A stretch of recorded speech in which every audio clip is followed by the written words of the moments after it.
বন্ধ করো ভাইয়া, এগুলো একটু বন্ধ করো।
ভেসে অনিন্দ সুন্দর ভাস্বর।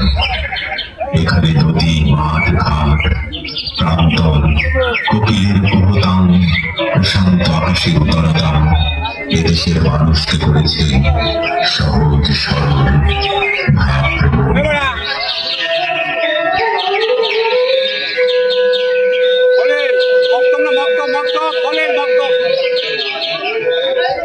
গ্রাম বাংলার পথ প্রান্তরে গাছের ছায়ায় রাখাল বাঁশি বাজায়।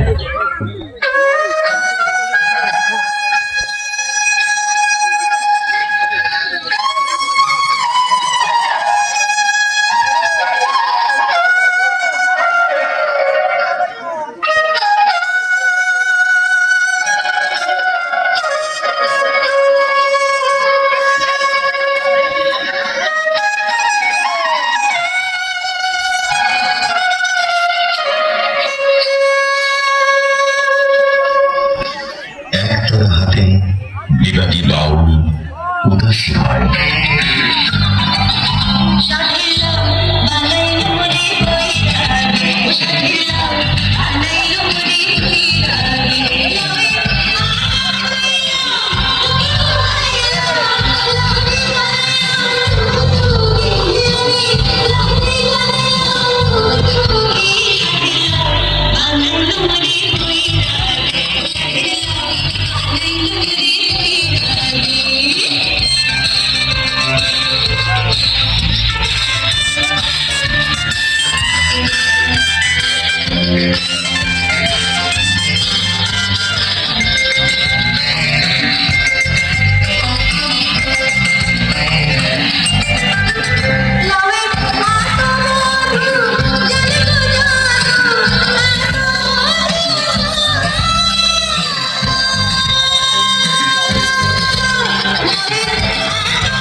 বাংলাদেশের দক্ষিণে আদিগন্ত বঙ্গোপসাগর, সাগর সরকারি বাংলাদেশের ভূগর্ভভূমি, টেকনাফের সেন্ট মার্টিন থেকে সুন্দরবন পর্যন্ত বিস্তৃত ভাঙা ভাঙা বেলাভূমি, সাগর, মেঘলা দ্বীপ ও চরাঞ্চলের অবস্থান।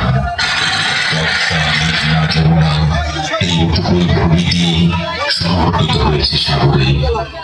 নদীবাহিত পরিমাটির বিস্তারে বেলাভূমি উর্বর হয়েছে নদী। তাই তো এখানে সোনা ফলানো চরাঞ্চলে পরিত্যক্ত কিষানে কিষানি ঘর বেঁধেছে।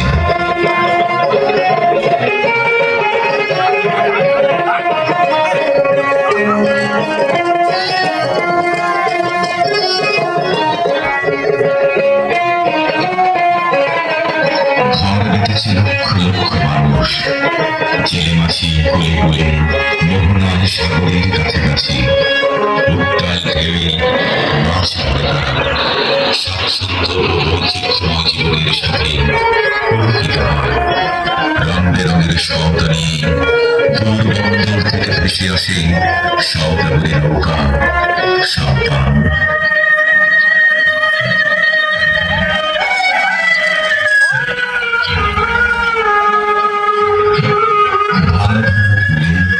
জলকে জলে উঠা শীত বিকেলের হংসানি ধরে টানে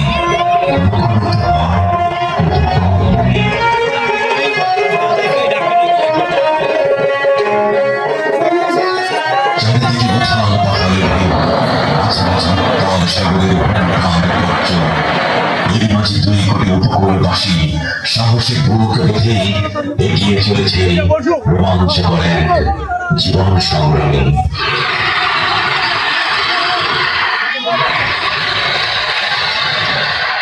বৈচিত্র্যময় সরন্তন উত্থান পতনে আনন্দের বলে আঁকা ছবি বাংলাদেশের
দুরন্ত দুর্বার প্রকৃতির ভয়াল রুদ্র নগ্ন আঘাত নেমে আসে সারা উপকূল ব্যাপী ভয়ঙ্কর এক তাণ্ডব বৃত্তি ছিন্ন বিচ্ছিন্ন হয়ে যায় অগণিত মানুষের জীবনের স্বাভাবিক গতির বাহু স্বজন হারানো গগন বিদীর্ণ হাহাকারে আকাশ বাতাস প্রকম্পিত হয় আসে মৃত্যু আসে ব্যাধি আসে মহামারী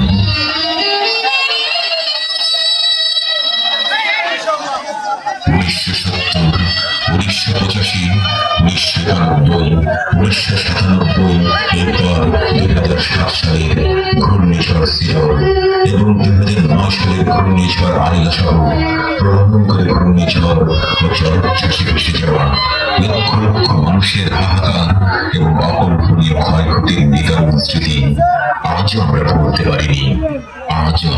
পারিনি।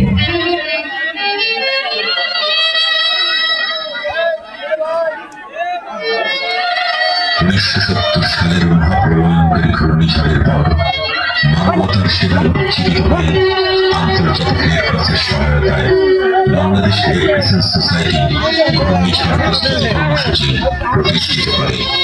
1973 সালে গণপ্রজাতন্ত্রী বাংলাদেশ সরকারের তৎকালীন প্রধানমন্ত্রী এই কর্মসূচিটি অনুমোদন করেন।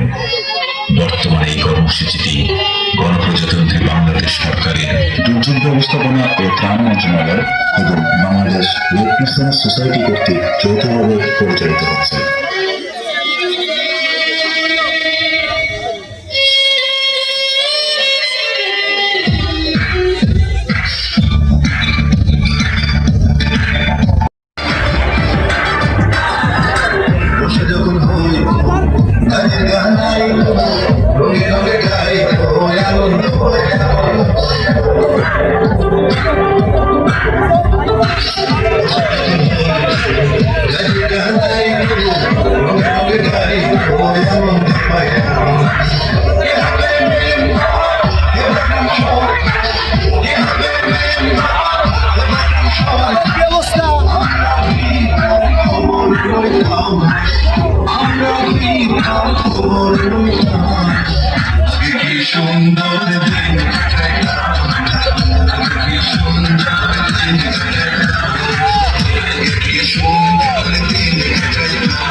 এখন শহরে নিম্নচাপ সৃষ্টি হলেই ঘূর্ণিঝড় প্রস্তুতি কর্মসূচির স্বেচ্ছাসেবক অত্যন্ত তড়িৎ গতিতে এবং সতর্কতার সাথে প্রস্তুতিমূলক ব্যবস্থা গ্রহণ করে প্রায় 2 কোটি উপকূলীয় জনসাধারণকে সাহায্য করে থাকে।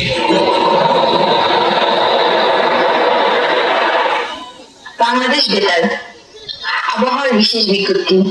মধ্য বঙ্গোপসাগরে সৃষ্ট নিম্নচাপটি আজ সকাল 7 ঘটিকার সময় চট্টগ্রাম সমুদ্র বন্দর থেকে 1065 কিলোমিটার দক্ষিণ পশ্চিমে, কক্সবাজার সমুদ্র বন্দর থেকে 1015 কিলোমিটার দক্ষিণ পশ্চিমে এবং মোংলা সমুদ্র বন্দর থেকে 915 কিলোমিটার দক্ষিণ পশ্চিমে অবস্থান করছিল। নিম্নচাপ কেন্দ্রের 48 কিলোমিটারের মধ্যে বাতাসের সর্বোচ্চ একটানা গতিবেগ ঘন্টায় 50 কিলোমিটার, যা দমকা বা ঝোড়ো হাওয়া আকারে 60 কিলোমিটার পর্যন্ত বৃদ্ধি পাচ্ছে। সাগর উত্তাল রয়েছে। চট্টগ্রাম, কক্সবাজার, মোংলা ও পায়রা সমুদ্র বন্দরকে 4 নম্বর স্থানীয় হুঁশিয়ারি সংকেত দেখিয়ে দিতে বলা হয়েছে। আমি আবারও বলছি, চট্টগ্রাম, কক্সবাজার, মোংলা ও পায়রা সমুদ্র বন্দরকে 4 নম্বর স্থানীয় হুঁশিয়ারি সংকেত দেখিয়ে দিতে বলা হয়েছে। মধ্য বঙ্গোপসাগরের সব মাল ভরা ট্রলার ও নৌযান সমূহকে সাবধানে চলাচল করতে বলা হয়েছে। আবহাওয়ার বিশেষ বিজ্ঞপ্তিটি শেষ হলো। আসসালামু আলাইকুম বশির ভাই। ওয়ালাইকুম আসসালাম রুহুল মিয়া। আচ্ছা বশির ভাই, একটা পতাকা উত্তোলনের অর্থটা কি? আমি সিপিপি স্বেচ্ছাসেবকদের প্রশিক্ষণে পতাকা উত্তোলনের অর্থ জেনেছি এবং গ্রামের প্রত্যেক বাড়ি গিয়ে পতাকা উত্তোলনের অর্থ বুঝাইছি। আমি তো বাড়ি ছিলাম না। আরে ঠিক আছে, তো তোমাদের পতাকা উত্তোলনের অর্থ বুঝাইয়া বলি। একটা পতাকা ওঠানোর মানে সমুদ্রে নিম্নচাপ সৃষ্টি হয়েছে, লোকজনকে সতর্ক থাকতে হবে এবং নিয়মিত রেডিও টিভিতে আবহাওয়ার বিশেষ সংবাদ শুনতে হবে। 2টা পতাকা ওঠানোর মানে বিপদ সংকেত, লোকজনকে হুঁশিয়ার থাকতে হবে, ঘরের মালামাল হেফাজত করতে হবে এবং প্রস্তুতিমূলক ব্যবস্থা গ্রহণ করতে হবে। 3টা পতাকা ওঠানোর মানে মহা বিপদ সংকেত, লোকজনকে সর্বোচ্চ প্রস্তুতিমূলক ব্যবস্থা গ্রহণ ও নিরাপদ স্থানে আশ্রয় গ্রহণ করতে হবে। বশির ভাই, এতদিন আমি পতাকা ওঠানোর অর্থ বুঝি নাই, আজ পতাকা ওঠানোর অর্থ বুঝলাম। এখন আমি গ্রামের ব্যাপক লোকজনকে পতাকা উত্তোলনের অর্থ বোঝাই হবে।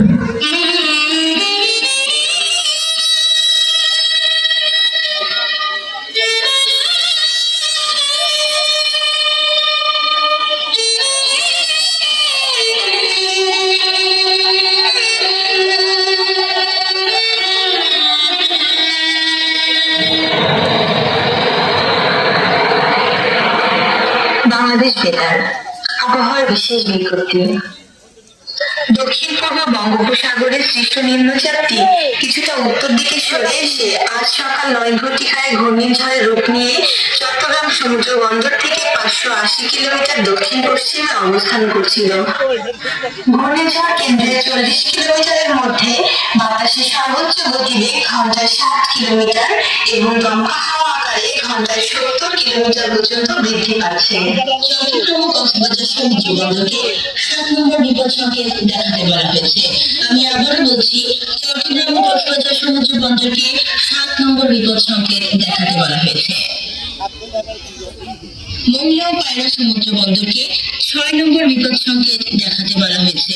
আমি আবার বলছি, মংলা ও পায়রা সমুদ্র বন্দরকে 6 নম্বর বিপদ সংকেত দেখাতে বলা হয়েছে। বরিশাল, নোয়াখালী ও চট্টগ্রামের নৌবন্দর সমূহকে 3 নং নৌ বিপদ সংকেত দেখাতে বলা হয়েছে। উত্তর বঙ্গোপসাগরের কাছে সব মাছ ধরার নৌকা ও ট্রলার সমূহকে নিরাপদ স্থানে আশ্রয় গ্রহণ করতে বলা হয়েছে। আবহাওয়ার বিশেষ বিজ্ঞপ্তিটি শুনলেন।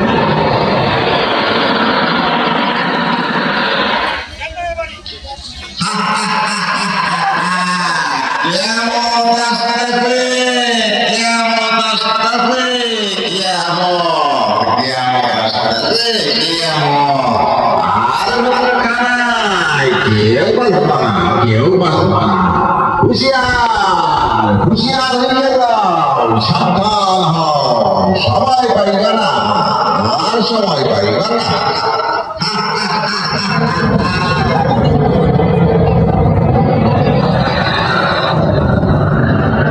আসসালামু আলাইকুম চেয়ারম্যান সাহেব। ওয়ালাইকুম আসসালাম। কামাল মিয়া, খবর কি? স্বেচ্ছাসেবকদের নিয়ে এত সকালে আমার বাড়িতে? সমুদ্রে নিম্নচাপ সৃষ্টি হয়েছে। কক্সবাজার সমুদ্র বন্দরকে 4 নং স্থানীয় হুঁশিয়ারি সংকেত দিয়েছে। বুঝলাম। তাই কি করতে হবে? তাড়াতাড়ি বলো, আমাকে আবার উপজেলায় যেতে হবে। উপজেলা নির্বাহী কর্মকর্তা জরুরি সংবাদ পাঠাইছে। ইউনিয়ন দুর্যোগ ব্যবস্থাপনা কমিটির জরুরি সমন্বয় সভা করা দরকার। তাই তোমরা এখন সকলে স্বেচ্ছাসেবকদের নিয়ে এলাকায় মাইকিং করার ব্যবস্থা করো। আমি সকল মেম্বারকেও মাইকিং করার জন্য বলে দিচ্ছি। আমরা প্রচারের ব্যবস্থা নিচ্ছি। সিগন্যাল বাড়লে আমাদের জানাইও। তো আমরা এখন যাই। আসসালামু আলাইকুম। ওয়ালাইকুম আসসালাম। বাবা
দক্ষিণ পূর্ব বঙ্গোপসাগরে সৃষ্ট ঘূর্ণিঝড়টি হারিকেনের রূপ নিয়ে আজ সন্ধ্যা 7টায় কক্সবাজার সমুদ্র বন্দর থেকে 170 কিলোমিটার দক্ষিণ পূর্বে অবস্থান করছিল।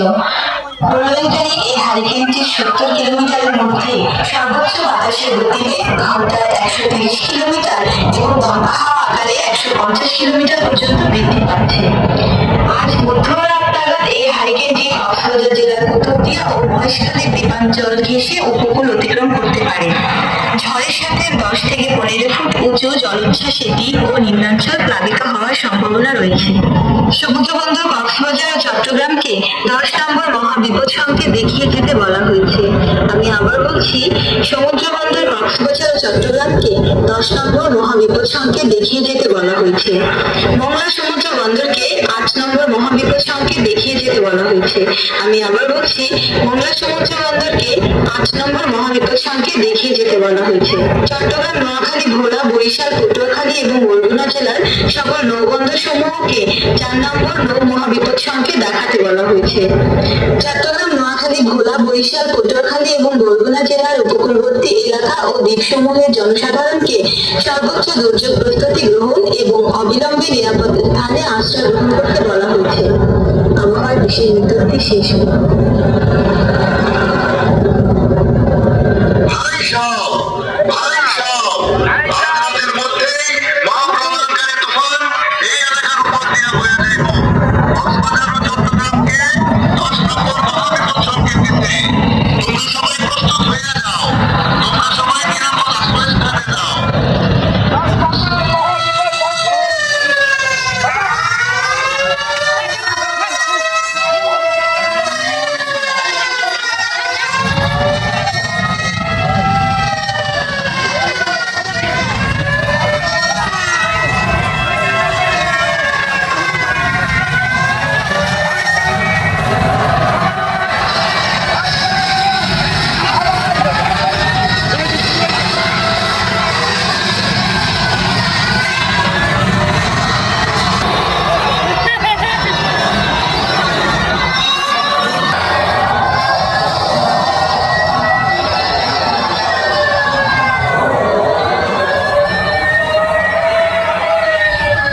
বৈশ্বিক উষ্ণতা বৃদ্ধি ও জলবায়ুর পরিবর্তনে এদেশে দুর্যোগের মাত্রা ক্রমান্বয়ে বৃদ্ধি পাচ্ছে।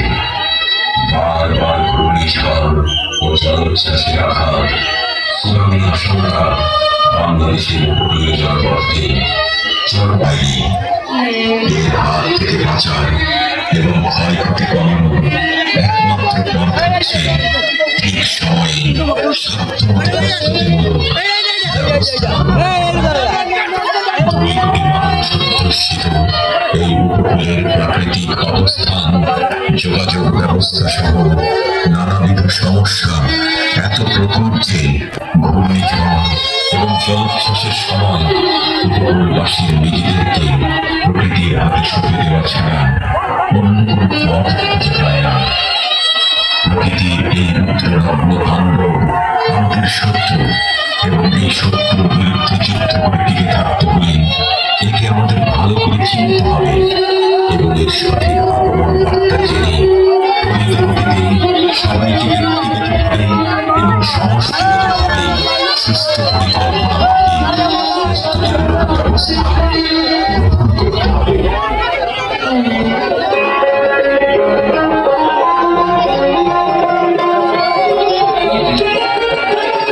নিম্নচাপ সৃষ্টি হলে নিয়মিত রেডিও শুরু।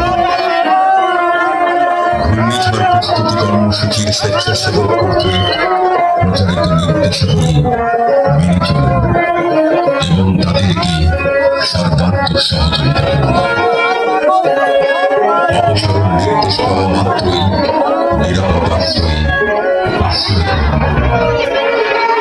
বাড়ির আশেপাশে ছড়ানো ছিটানো টিন, বাঁশের টুকরো, কাঠ ইত্যাদি গোছানো অবস্থায় রেখে দেওয়া হলো।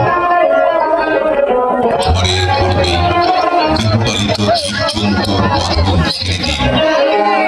ঝড়ের পূর্বে পরিমাণ মতো খাদ্য দ্রব্য এবং পানি নিরোধক পাত্রে রেখে মাটির নিচে পুঁতে রাখুন। নতুন চরাঞ্চলে বসতি স্থাপন পরিহার করুন। সারা উপকূলব্যাপী বৃক্ষরোপণ কর্মসূচি শুরু করুন। মনে রাখবেন, নিজের জীবন বাঁচানোর জন্য নিজেকেই সবচেয়ে আগে এগিয়ে আসতে হবে এবং এজন্য ঘূর্ণিঝড় প্রস্তুতিমূলক স্বয়ংসম্পূর্ণ নিরাপত্তা ব্যবস্থার পূর্বে আপনাকে নিশ্চিত হতে হবে।